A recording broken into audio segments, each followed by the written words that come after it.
కేసీఆర్ గారికి కరీంనగర్ అనే సెంటిమెంట్ ఉన్న విషయం మీకు బాగా తెలుసు. కరీంనగర్ లో ఏ కార్యక్రమం ప్రారంభించినా తప్పకుండా విజయవంతం అవుతుంది అనేది మన నాయకుడి యొక్క విశ్వాసం. అందుకే ఆనాడు పార్టీ పెట్టిన తర్వాత మొట్టమొదటి సింహగర్జన సభ ఆనాటి ఆంధ్ర పాలన మీద ఆ రోజు సింహంలాగా గర్జించిన కేసీఆర్ గారు ఆనాడు ఎంచుకున్న పట్టణం కూడా ఇదే కరీంనగర్. మే 17, 2001 నాడు ఆనాటి ఆంధ్ర పాలన మీద సింహగర్జన, మళ్లీ ఒక్కసారి ఈ రోజు అబద్దాల రేవంత్ రెడ్డి పాలన మీద మళ్లీ కథన బేరీ మోగించడానికి, జంగు సైరన్ ఊదడానికి 12 నాడు, మార్చి 12 నాడు మళ్ళొక్కసారి భారీ బహిరంగ సభ అదే వేదిక ద్వారా, అదే ఎస్ఆర్ఆర్ కాలేజీ మైదానంలో అక్కడనే జరుపుకోబోతా ఉన్నామనే మాట కూడా నేను మీ అందరికి విజ్ఞప్తి చేస్తా ఉన్నా.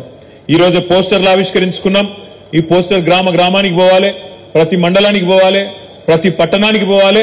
వేలాదిగా ప్రతి నియోజకవర్గం నుండి కూడా తరలి వచ్చి మన నాయకులు, కార్యకర్తలు, మన ముఖ్యమైన మన క్యాడర్ అంతా కూడా వచ్చి కరీంనగర్ లో జరిగే ఈ బహిరంగ సభను బ్రహ్మాండంగా విజయవంతం చేయవలసిన బాధ్యత మన మీద ఉన్నదనే మాట నేను మీకు గుర్తు చేస్తా ఉన్నా. ఇక ఎన్నికల శంఖారావం కరీంనగర్ నుంచే మన పెద్దలు కేసీఆర్ గారు వచ్చి ఇక్కడ నుంచే ప్రారంభించబోతున్నారు.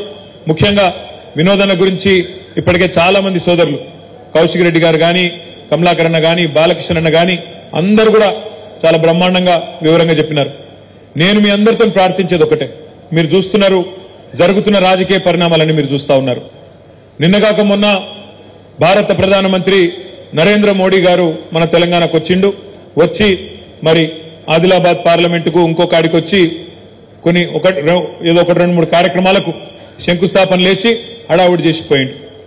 ఆ సందర్భంగా రేవంత్ రెడ్డి గారు మాట్లాడిన మాటలు మీరు విన్నారు. నిన్న కూడా రేవంత్ రెడ్డి గారు మహబూబ్ నగర్ లో మాట్లాడిన మాటలు కూడా మీరు వినే ఉంటారు. గత 3 నెలలుగా రేవంత్ రెడ్డి గారు మాట్లాడుతున్న మాటలు మీరు అందరూ కూడా గమనిస్తున్నారు, వింటున్నారు. కానీ నాకైతే నిన్న అర్థం కాలేదు. మహబూబ్ నగర్ లో ఆ భాషా ప్రయోగము, ఆ ఆవేశంతో ఊగిపోవడము, నోటికొచ్చిన మాటలు, అంటే అధికారంలో ఉండి కూడా ఇంత ఫ్రస్ట్రేషన్ ఎందుకో, ఇంత ఆగమాగం ఎందుకైతుండో నాకైతే అర్థమైతలేదు. మీరు చూసుంటారు నిన్న ఆయన మాట్లాడుతున్నాడు, నేను జేబుల కత్తెర పెట్టుకొని తిరుగుతున్నా, ఎవరన్నా పిచ్చి పిచ్చి పనులు చేస్తే గొంతు గోస్తా, కడుపు జింపుతా, మీ పేగులు మెడలేసుకొని తిరుగుతా. ఇది ఒక ముఖ్యమంత్రి గారు మాట్లాడిన మాటలు. నిన్న మా ప్రభుత్వాన్ని ఏమన్నా చేస్తే మానవ బాంబులైతామని మాట్లాడుతున్నాడు. చాలా విచిత్రంగా అనిపిస్తున్నది నాకు తెలియక అడుగుతా, జేబుల కత్తెరలు పెట్టుకుని ఎవడు తిరుగుతాడే? జేబు దొంగలు తిరుగుతారు. జేబుల కత్తెరలు పెట్టుకుని తిరుగుతాడు ఎవడన్నా ముఖ్యమంత్రి, ఎవడన్నా రాజకీయ నాయకుడు జేబుల కత్తెర పెట్టుకుని తిరుగుతున్నా అని చెప్తాడు. ఇక గసంటోడు మన ముఖ్యమంత్రి, మన కర్మ. మీరు చూడండి ఆయన మాటలు, చూడండి ఆయన ఫ్రస్ట్రేషన్ చూడండి. సెక్రటేరియట్లో మాట్లాడతాడు, నేను ఇక్కడ ఏదో ఉంటుంది అనుకొని వచ్చినా, లంకె బిందెలు ఉంటాయనుకొని వచ్చిన, ఇక్కడ లంకె బిందెల్లో అన్ని ఖాళీ కుండలు ఉన్నాయని చెప్తున్నాడు. లంకె బిందెల కోసం గడ్డపారలు పట్టుకొని, తటపారలు పట్టుకొని, నెత్తి మీద దుప్పటి కప్పుకొని అర్ధరాత్రి ఎవరు తిరుగుతారు? మరి ఈయన గతంలో ఏం చేస్తున్నారో నాకైతే తెలియదు. కానీ ఈ లంక బిందెల కథ ఏంది, జేబుల కత్తెరల కథ ఏంది, అసలు ముఖ్యమంత్రి స్థాయిలో మాట్లాడే మాటలేనా? ఆ ఫ్రస్ట్రేషన్ ఏంది, ఆ ఊగిపోవుడేంది ఆవేశంతో? ఇంకా దిక్కుమాలిన పదం ఏంటంటే మానవ బాంబులు అవుతారట. రేవంత్ రెడ్డి గారికి నేను చేసే విజ్ఞప్తి ఒకటే, మానవ బాంబులు ఇవి అవి కాదు, నీ పక్కనే ఉన్నాయి కాంగ్రెస్ పార్టీల బాంబులు. ఎవరో కాదు నీ కూల్చేది, నీ పక్కనున్న బాంబులే. నల్గొండ బాంబు, ఖమ్మం బాంబు వాళ్ళే నీ గవర్నమెంట్ మీద వాళ్ళే చేస్తారు. చేసేదంతా మేమేం చేయం. మేము మనస్ఫూర్తి కోరుకుంటున్నాం రేవంత్ రెడ్డి గారు, నువ్వు 5 ఏళ్లు నిక్షేపంలాగా ఉండాలి, 5 ఏళ్లు ఉండాలి. నువ్వు ఇచ్చిన 420 హామీలు అమలు చెయ్యాలనే డిమాండ్ చేస్తున్నాం, చెయ్యాలనే కోరుకుంటున్నాం. ఎందుకంటే ప్రజలకు తెలిసి రావాలి, ప్రజలకు కూడా తెలిసి రావాలి. ఖచ్చితంగా ఎవరు గుర్రమో ఎవరు గాడిదో ప్రజలకు కూడా తెలిసి రావాలి. ఎందుకంటే ప్రజలకు తెలుస్తుంది, వెలుగు చీకటి 2 చూస్తేనే వెలుగు విలువ తెలుస్తుంది. కేసీఆర్ ను రేవంత్ రెడ్డిని ఇద్దరిని చూసినాకనే ప్రజలకు కూడా మన నాయకుడి యొక్క గొప్పతనం ఏందో తెలుస్తుంది అనే మాట కూడా ఈ సందర్భంగా నేను విజ్ఞప్తి చేస్తా ఉన్నా. అందుకే రేవంత్ రెడ్డి గారు బీపీ పెంచుకొని ఆగమాగం కాకు, నీవు బీపీ గోలు వేసుకో, మంచిగా సల్లకు కూసో. నీకు మా వైపు నుంచి ఏం ప్రమాదం లేదు. నీకు ప్రమాదం అంటూ ఉన్నదంటే నీ పక్కన కూర్చొని నీ కాంగ్రెస్లతో ఉన్నది తప్ప మా నుంచి నీకేం బాధ లేదు. నువ్వు 5 ఏళ్లు కొనసాగు, నువ్వు అట్లే ఉండు. 420 హామీలు ఇచ్చినావు, 1 కాదు 2 కాదు, 420 హామీలు ఇచ్చినావు. ఆ 420 హామీలు నిలబెట్టుకోకపోతే ఎంబడబడతాం, ఎంటాడతాం, ఇడిచిపెట్టమనే మాట కూడా నేను విజ్ఞప్తి చేస్తా ఉన్నా. మిత్రులారా, మీ అందరికీ నేను ఒకటే కోరేది, ఈరోజు మార్చి 7వ తారీఖు సరిగ్గా రేవంత్ రెడ్డి ప్రభుత్వం వచ్చి 90 రోజులు నిండిన రోజు ఈరోజు మార్చి 17 నాడు 100 రోజులు నిండుతుంది. 100 రోజుల్లో చాలా చేస్తా అని చెప్పిండు రేవంత్ రెడ్డి గారు. ఏమేం చెప్పిండు ఒకసారి యాద్ చేసుకోండి. కేసీఆర్ బిచ్చమేసినట్టు ఇస్తున్నాడు 10,000 రైతు బంధు. నేను రాగానే 15,000 ఇస్తా, మీరొక్క 10 రోజులు ఆగితే నేను 15,000 రూపాయలు మీ ఖాతాలు ఇస్తా అన్నాడు. రైతు బంధు కాదు రైతు భరోసా అన్నాడు. వచ్చిందా భరోసా? వచ్చిన రైతు బంధు? రైతు భరోసా కాదు, 15,000 కాదు, ఆ 10,000కే దిక్కులేని పరిస్థితి. ఇలా రైతులు పాపం కొంతమంది మోసపోయి ఓట్లేసిండ్రు, వాళ్ళు బాధపడుతున్నారు, ఆగమైతున్నారు. అయ్యో అనుకోకుండా వీళ్ళ దొంగ మాటలు నమ్మి మోసపు మాటలు నమ్మి ఓట్లేసినాం కదా, మరి కేసీఆర్ ఇచ్చే రైతు బంధు కూడా వడకపాయే కదా అని చెప్పి ఇలా ఒకళ్ళ ముఖాలు ఒకళ్ళు చూసుకుంటా ఉన్నారు. మన దగ్గరకు వస్తలేరు, వచ్చి చెప్పేందుకు కొద్దిగా అభిమానం అడ్డం వస్తుంది. మరి ఓటమి వాళ్ళకేస్తే మీ వీళ్ళని అడిగితే ఎట్లా అని చెప్పి కొద్దిగా పాపం కింద మీద అయితా ఉన్నారు. వాస్తవం ఏంది అంటే ఈ ముఖ్యమంత్రి గారికి ఈ రోజు వరకు కనీసం రైతు బంధు ఇచ్చే ముఖం కూడా లేదు, రైతు బంధు ఇచ్చే తెలివి కూడా లేదు అనే మాట ఇలా గ్రామాన రైతులే చర్చ పెడుతున్న మాట వాస్తవం అని చెప్పి కూడా నేను మాట్లాడుతా ఉన్నా, నేను విజ్ఞప్తి చేస్తా ఉన్నా. అదే విధంగా ఇంకొక మాట అన్నాడు రేవంత్ రెడ్డి గారు, మీరెవ్వరైనా సరే రాష్ట్రంలో ఉండే రైతులు ఆలోచించకండి, ఇప్పటిదాకా లోన్ తీసుకోకపోతే ఉరుకున్రి, బ్యాంకుకు పోండి, జల్దీ పోండి, పోయి తెచ్చుకోండి, 2 లక్షలు తెచ్చుకోండి, నేను వస్తున్నా డిసెంబర్ 9 నాడు సంతకం పెడతా, 2 లక్షల రుణం మాఫీ చేస్తా అన్నాడు. మరి అలా మనం ఏమడుగుతున్నాం? తిడుతున్నాం ఆయననేమన్నా? అంత ఫ్రస్ట్రేషన్ ఎందుకు, అంత బాధ ఎందుకు, అంత గొంతు చీల్చుకునేందుకు? అడుగుతున్నాం, యాద్ చేస్తున్నాం. ఏమంటున్నాం? అయ్యా మరి డిసెంబర్ 9 అన్నావు, డిసెంబర్ 9 వాయే, జనవరి 9 వాయే, ఫిబ్రవరి 9 వాయే, మార్చి 9 ఎల్లుండి రానే వట్టే, మరి ఎప్పుడు ఇస్తావా 2 లక్షల రుణమాఫీ అంటే అది చేసే తెలివి లేదు, డైలాగులు కొడుతున్నాడు. మగాడివైతే ఒక్క సీటు గెలిపించుకో అని మాట్లాడుతున్నాడు. మరి నేను కూడా అంటున్నా, రేవంత్ రెడ్డి దమ్ముంటే, నీకు సత్తా ఉంటే, నేను మొన్న చెప్పిన మళ్ళీ చెప్తున్నా, మగాడివైతే రా, నువ్వు నిలబడ్డ మల్కాజ్గిరి పార్లమెంట్కే రా, ముఖ్యమంత్రి పదవికి రాజీనామా చేసిరా. రాష్ట్రంలోని అన్ని సీట్లు కాదు, ఒక్క సీటే అన్నావు కదా, ఒక్క సీట్నే తెలుసుకుందాం దా, నేను రాజీనామా చేస్తా నా సిరిసిల్ల ఎమ్మెల్యే పదవికి, నువ్వు కూడా రాజీనామా చేసిరా, మల్కాజ్గిరి పార్లమెంట్లోనే తెలుసుకుందామని. అప్పటి నుంచి మళ్ళా సడిలేదు, సప్పుడు లేదు. అందుకే నేను అంటున్నా, మగతనం అంటే ఎలక్షన్లు గెలుచుడు కాదు, మగతనం అంటే మగాడివైతే ఇచ్చిన మాట నిలబెట్టుకో. 2 లక్షల రుణమాఫీ అన్నావు, దమ్ముంటే 100 రోజుల్లో మార్చి 17 లోపల 2 లక్షల రుణమాఫీ చేసి రైతులకు సాయం చేయని మాట నేను డిమాండ్ చేస్తా ఉన్నాం. దమ్ముంటే మగాడివైతే ఇచ్చిన మాట ప్రకారం రైతు భరోసా అన్నావు కదా, అది చేసి చూపెట్టు. దమ్ముంటే మగాడివైతే ఇవాళ పంటలు ఎండిపోతున్నాయి, పంటలకు నీళ్ళి, గొంతులు ఎండిపోతున్నాయి, ఆ ఎండిన గొంతులకు నీళ్ళి. మగాడివైతే మా ఆడబిడ్డలకు ఇచ్చిన మాట, మహాలక్ష్మి అన్నావు, కోడళ్లుంటే 2,500, ఇంట్లో అత్తలు అవ్వలుంటే తాతలుంటే 4,000 అన్నావు. కేసీఆర్ ఒక్క అవ్వకో తాతకో ఇస్తుండు, నేను ఇద్దరికి ఇస్తా అన్నావు. ఈ దమ్ముంటే గా పని చేసి చూపెట్టు, మగాడు అయితే గా పని చేసి చూపెట్టు. ఇవాళ నోటికొచ్చిన మాటలు, నోటికొచ్చిన సొల్లు పురాణం, ఎటు పడతట అబద్దాలు చెప్పి ఇవాళ గద్దెనెక్కి ఓడ మీద ఉన్నప్పుడు ఓడమల్లన్న, ఒడ్డుకెక్కినాక బోడమల్లన్న అన్నట్టు ఇవాళ ప్రజలను కించపరిచే విధంగా చిల్లర మాటలు మాట్లాడుతూ ఉన్నాడు ఈ ముఖ్యమంత్రి. నేను మీ అందరికి చేసే విజ్ఞప్తి ఒకటే, ప్రజలు మంట మీద ఉన్నారు, మీకు నాకంటే బాగా మీకే తెలుసు. ప్రజలు మంట మీద ఉన్నారు, కోపం మీద ఉన్నారు. ఈ కొత్త ప్రభుత్వం మమ్మల్ని ఆగం చేసింది అనే కోపం మీద ఉన్నారు. మా మైనారిటీ సోదరులు ఆలోచన చేస్తా ఉన్నారు, చూస్తా ఉన్నారు. ఈయన ఖచ్చితంగా గతంలో టీడీపీని ముంచిండు, ఇప్పుడు మళ్ళా కాంగ్రెస్ ను కూడా ముంచేటట్టే ఉన్నాడని చెప్పి మా మైనారిటీ సోదరులు కూడా ఆలోచన చేస్తా ఉన్నారు.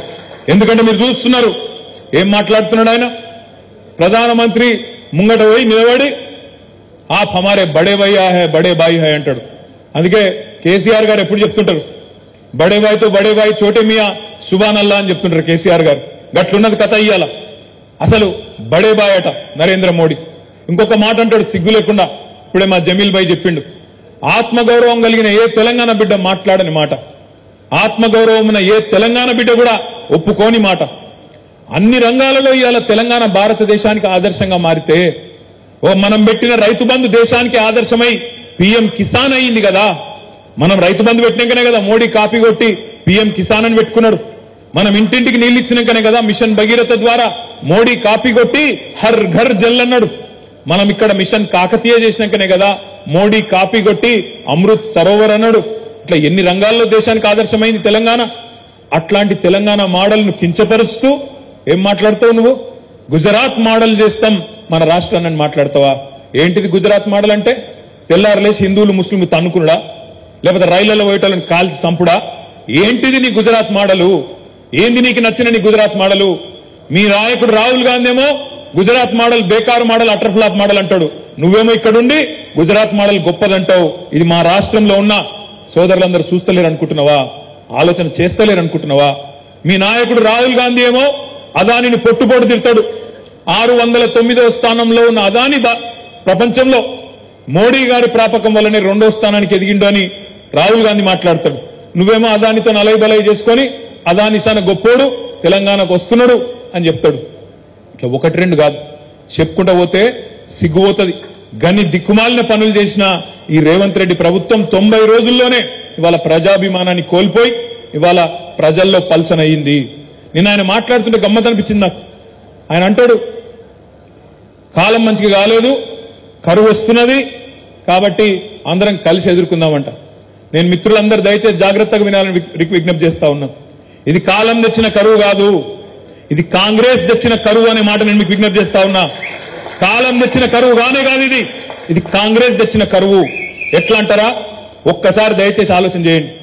మన నాయకుడు పెద్దలు కేసీఆర్ గారికి తెలంగాణలోని భౌగోళిక పరిస్థితుల పట్ల, ఇక్కడి వాతావరణ పరిస్థితుల పట్ల, ఇక్కడ రైతుల దుస్థితి పట్ల సంపూర్ణమైన ఆలోచన అవగాహన ఉంది కాబట్టి ఆయన పూర్తి స్థాయి ఏకాగ్రతతో మొదటి 10 ఏళ్లు తెలంగాణలో నీళ్లు ఇవ్వాలి అనే తపనతోని కమిట్మెంట్తో పనిచేసిండు. తెలంగాణ ఎట్లుంటదంటే ఒక్క నిమిషం మీరు అర్థం చేసుకుంటే చెప్తున్నా. ఇట్లా ఒక గుడిసె లెక్క ఉంటుంది తెలంగాణ. భౌగోళికంగా చూస్తే ఒక గుడిసె లెక్క ఉంటుంది. ఇట్లా ఒక దిక్కేమో కిందికి గోదావరి నది వారుతుంటది, ఇంకో దిక్కు కృష్ణా నది వారుతుంటది. గోదావరి ఏమో సముద్రానికి 80 మీటర్ల మీద ఉంటుంది, కృష్ణా నదేమో సముద్రానికి 100-110 మీటర్ల మీద ఉంటుంది. మన తెలంగాణ ఇప్పుడు మన కరీంనగర్ పట్టణం దగ్గర 300 మీటర్ల పైన ఉంటుంది.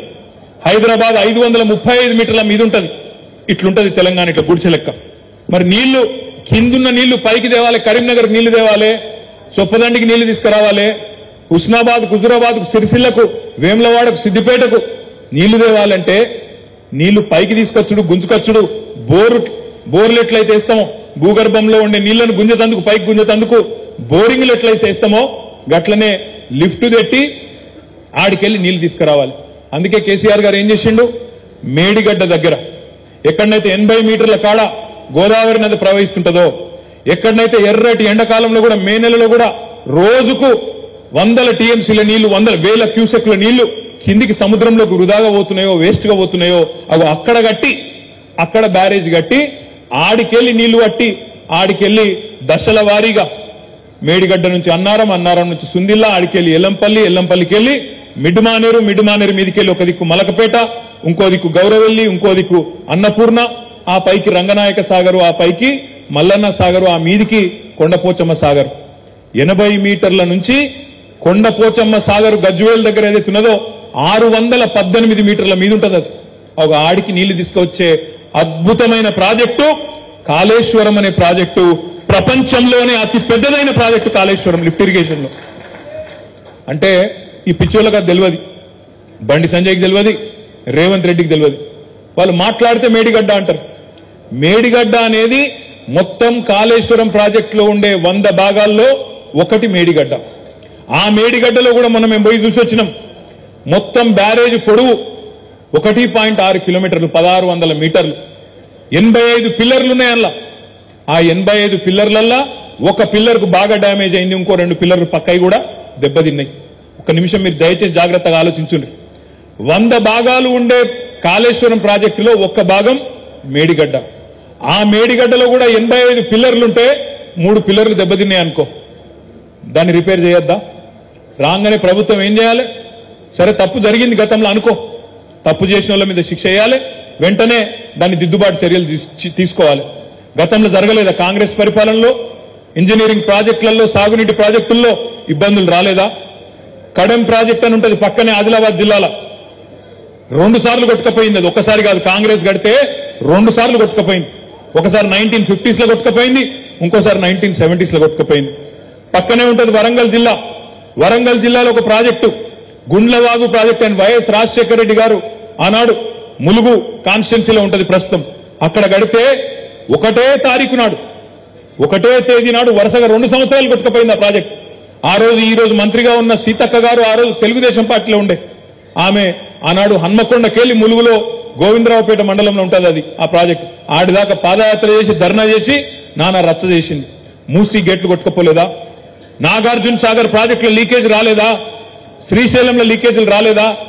సమస్యలు వస్తాయి. ఒక ఇల్లు కట్టుకున్నప్పుడు ఒక ఇల్లు కడితే ఒక 4 బెడ్రూమ్ల ఇల్లు కడితే ఒక బెడ్రూమ్లో ఎక్కడైనా చిన్నగా నీళ్లు గారుడు మొదలైంది అనుకో, ఇల్లు మొత్తం కూలగొడతావా? కూలగొట్టవు కదా. దానికి ఏమైనా ప్యాచ్ వర్క్ చేసి రిపేర్ చేసి మంచిగా వేసి వాటర్ ప్రూఫింగ్ చేసి కాపాడుకుంటామా లేదా? కాంగ్రెస్ తెచ్చిన కరువు అని నేను ఉత్తగానే అంటలేను. కాలం తెచ్చిన కరువు కాదు, కాంగ్రెస్ తెచ్చిన కరువు అని నేను అంటలేను, ఉత్తగానే అంటలేను.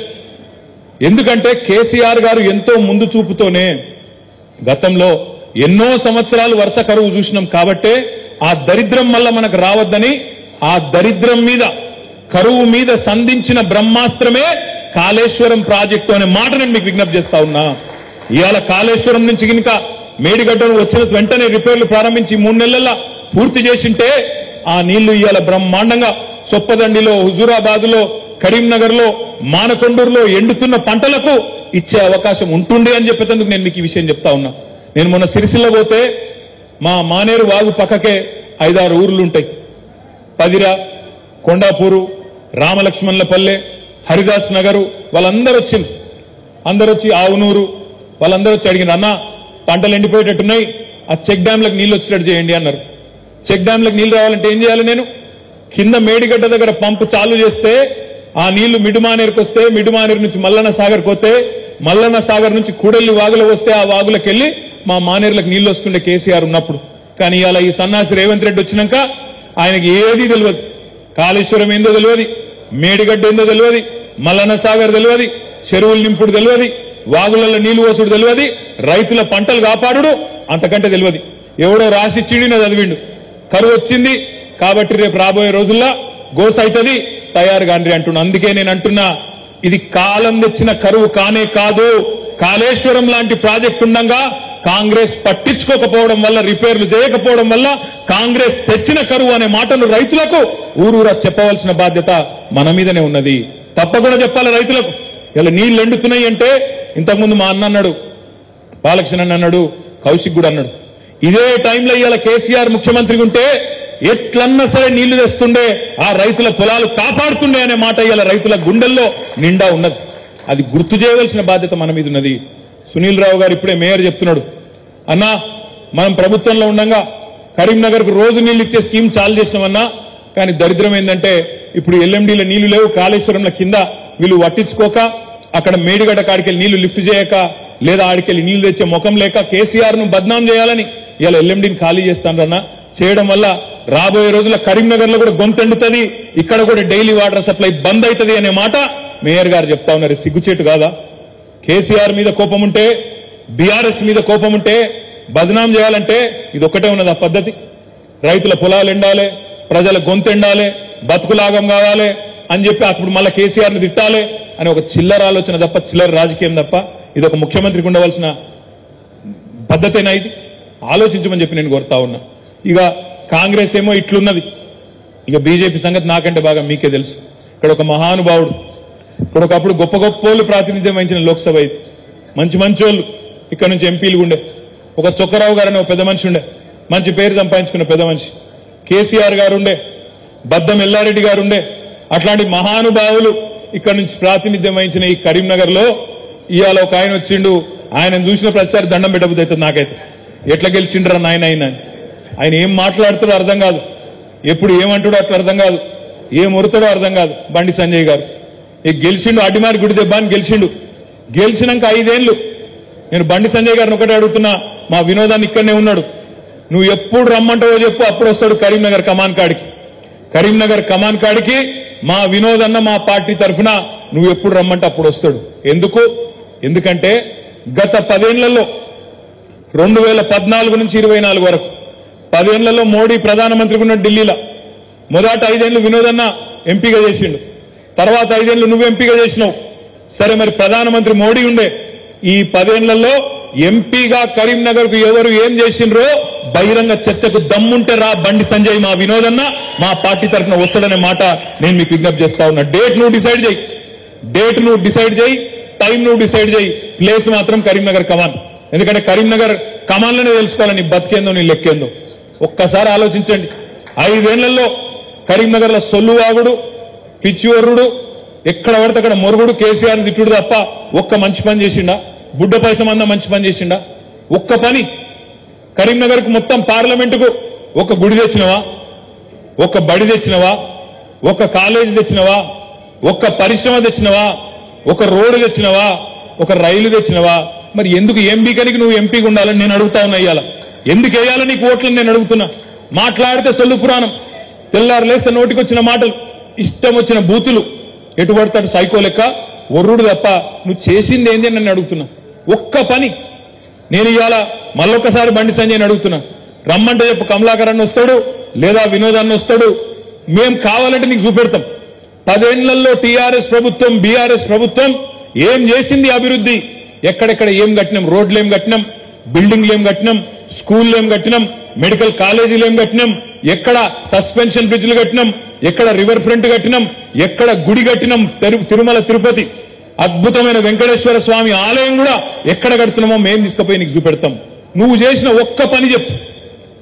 ఈ పని నేను చేసిన అచ్చంగా మోడీని పట్టుకొని తన్లాడి ఒక ఎంపీగా గట్టిగా కష్టపడి ఒక్క పని చేసిన అని చెప్పే ముఖం ఉందా నీకు?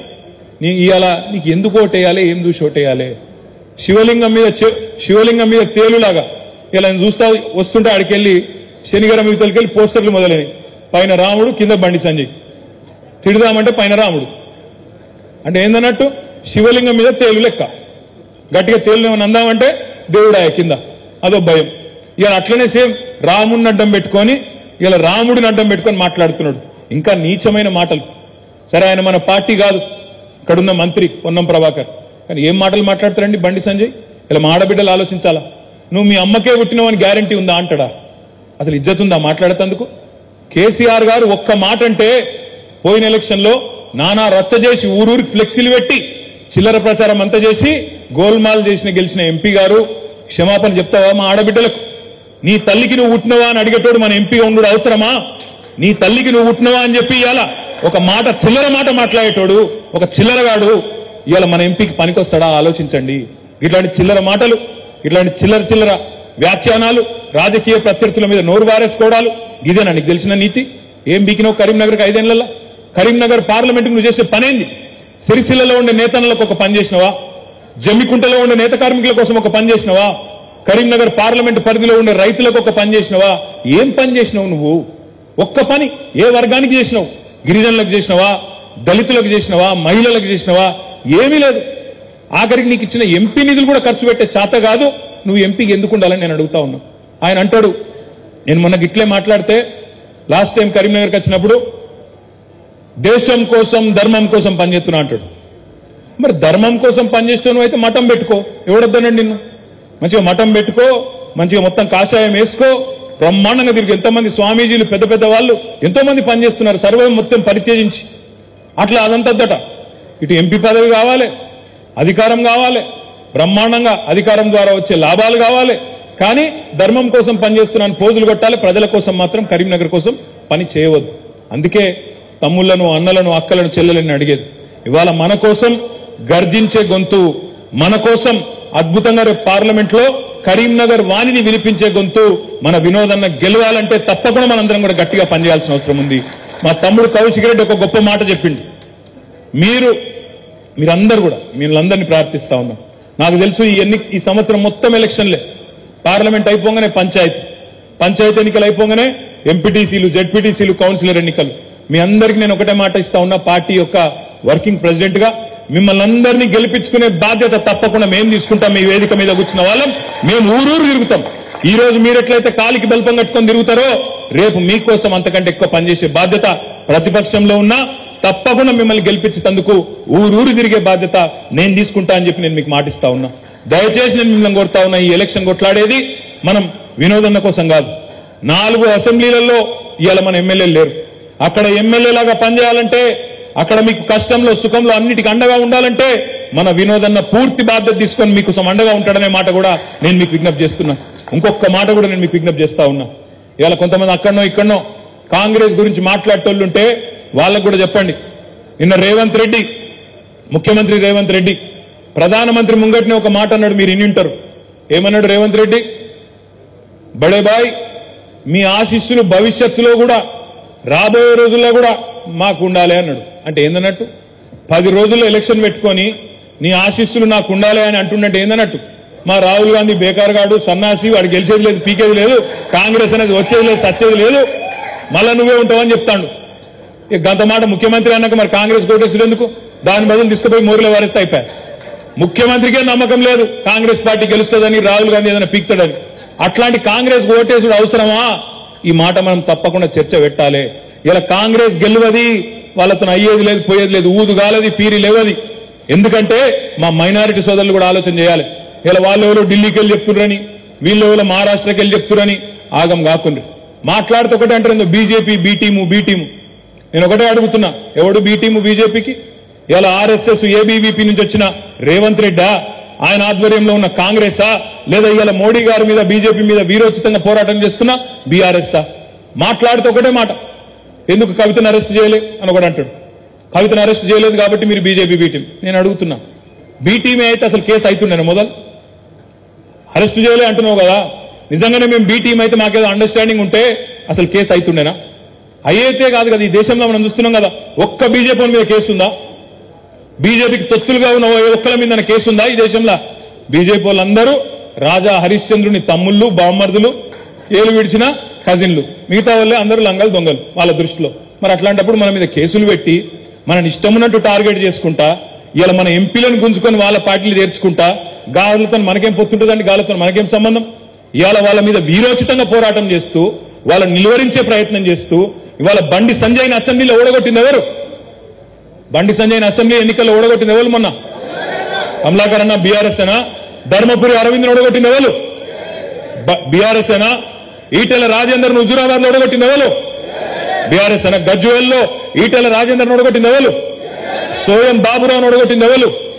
దుబ్బాకలో రఘునందన్ రావు ఓడగొట్టింది ఎవరు? ఇక మరి వానికి మనకి ఏం సంబంధం నాకు అర్థం కాదు. ఉన్న పీకుడు వాళ్ళందరినీ మనమే ఓడగొడుతుంది. బీజేపీలో ఉండే తోపు వాళ్ళు, తురుంఖాన్లు, తీస్మార్ఖాన్లు వాళ్ళందరినీ మనమే ఓడగొడుతుంది. మళ్ళీ వానికి మనకి ఏదో సంబంధం ఉందని కాంగ్రెస్ వాడు అనగానే మన వాళ్ళు నమ్ముడు, ఆగమాగం అవుడు. నేను అందుకే మిమ్మల్ని అనేది, కొద్దిగా ఆలోచనతో పోటైంది. రేపు ఇక్కడ బీజేపీని నిలువరించాలంటే, బండి సంజయ్ని ఓడించాలంటే కరీంనగర్ పార్లమెంటులో ఒక్క ఓటు కాంగ్రెస్ కేసినా ఆ లాభం అంతా జరిగేది బండి సంజయ్కి, బీజేపీకి అనే మాట మా మైనారిటీ సోదరులు కూడా గుర్తుపెట్టుకోవాలని చెప్పి నేను కోరుతా ఉన్నా. పొరపాటున కాంగ్రెస్ కి ఇక్కడ ఓటేస్తే మీరు గుర్తుపెట్టుకోండి, కాంగ్రెస్ ఈరోజు రేవంత్ రెడ్డి కాంగ్రెస్, ఇది మామూలు కాంగ్రెస్ కాదు, రేవంత్ రెడ్డి కాంగ్రెస్. ఈ రేవంత్ రెడ్డి అంటూ ఎక్కువ కాలం పట్టది. ఎలక్షన్ తర్వాత 100కు 100% మరొక ఏకనాథ్ షిండే, మరొక హిమంత బిశ్వాస్ శర్మ మన తెలంగాణ నుంచే రేవంత్ రెడ్డి రూపంలో నుంచి వస్తాడు. ఓ 10-15 మంది ఎమ్మెల్యేలను తీసుకొని బీజేపీలకు పోయే మొట్టమొదటి నాయకుడు ఇదే రేవంత్ రెడ్డి అవుతాడు. మీరు యాది పెట్టుకోండి. అందుకే ఆగం కాకండి, మంచిగా జాగ్రత్తగా ఆలోచించి ఓటేయండి తప్ప ఆగం కాకండి. ప్రజల్లో కోపం ఉంది. మనము ఇంకొక మాట చివరిగా నేను చెప్పి నేను ముగిస్తా. మనకు జనరల్ గా నాయకులకు ఏముంటదంటే, ప్రచారం అనగానే రోడ్ షోలు, మీటింగులు, హడావుడి, డామ్ డూమ్ డూమ్. అది కాదు. మన కరీంనగర్ పార్లమెంట్ లో 2189 పోలింగ్ బూతులు ఉన్నాయి. మీరు చేయవలసిందల్లా ఒకటే, మీ బూతుల మెజారిటీ తెచ్చే బాధ్యత మీరు తీసుకోరు, అంతే. ఇంకంతకంటే ఏం లేదు. మీరు దేశమంతా ఆలోచించకూరి. మీ బూత్ లో, మీ పోలింగ్ బూత్ లో మీకుండే 1000 ఓట్లలో నేను మెజారిటీ తెస్తా. నా జిమ్మెదారి గదే, గంతమందమే. నాకు పక్క మండలం ఏమైతాంది, గంగుల కమలాకర్ ఏమైతాండు, రసమై బాలకృష్ణ ఏమైతాండు, నాకు అనవసరం. నా సిరిసిల్ల కాడికి నేను మాటిస్తా ఉన్నా, తప్పకుండా మేమందరం, మా సిరిసిల్ల నాయకులందరం కష్టపడతాం. తప్పకుండా వినోదన్నకు మెజారిటీ ఇచ్చే బాధ్యత కూడా నేను తీసుకుంటా మా నియోజకవర్గం నుంచి అనే మాట నేను మీకు విజ్ఞప్తి చేస్తా ఉన్నా. అదేవిధంగా తమ్ముడు కౌశిక్ రెడ్డి గారు, కమలాకర్ అన్న గారు, రవిశంకర్ అన్న గారు, లక్ష్మీ నరసింహారావు గారు, వారి అదేవిధంగా రసమై బాలకృష్ణ గారు, అందరం కూడా గట్టిగా ఎక్కడో అక్కడ గట్టిగా పట్టుబడితే, ఎవల పోలింగ్ బూత్ లో వాళ్ళు, ఎవల గ్రామంలో వాళ్ళు, ఎవల మున్సిపల్ వార్డులో వాళ్ళు అంతవరకే ఆలోచించారు. మీరు నెత్తి ఖరాబ్ చేసుకోకుండా అట్లుందట, గిట్లుందట, వాడేమన్నాడట, వీడేమన్నాడట, అదిగో కోతండి, ఇదిగో కొండెంగా, అది బంద్ చేయండి. మనం మన బూత్ లో మెజారిటీ ఎట్లా తేవాలి, మన ఊరు సంగతి ఏంది, మనకు బండి సంజయ్ అంటోడు చేసింది ఏంది, మనకు అసలు ఆయనతో పోటీ ఎందుకు ఉండాలి అనే మాట మనం గట్టిగా అనుకుంటే హుస్నాబాద్ లో సతీష్ అన్న ఎక్కడి వాళ్ళం అక్కడ గట్టిగా మనం పక్కడబందీగా కార్యాచరణ రూపొందించుకుంటే మనమే ఎంపీ క్యాండిడేట్ అన్నట్టు కొట్లాడితే ముమ్మాటికి ఒక్క సీటు గెలవమన్నాడు కదా రేవంత్ రెడ్డి. మొదటి విజయం కరీంనగర్ నుంచే ప్రారంభమవుతుందనే మాట కూడా నేను మీకు విజ్ఞప్తి చేస్తా ఉన్నా. 12 తారీఖు నాడు మధ్యాహ్నం 3:30-4 గంటలకు మనకు కేసీఆర్ గారి బహిరంగ సభ ఎస్ఆర్ఆర్ కాలేజీ మైదానంలో ఉన్నది. అన్ని రకాల ఏర్పాట్లు, అన్ని రకాల ఇంతజాం కూడా మరి మొత్తం నియోజకవర్గాల వారీగా ఉంటది. మీతో మీ నాయకులందరూ కూడా మాట్లాడతారు. తప్పకుండా కరీంనగర్ నుంచే మన జైత్రయాత్ర మొదలు కావాలని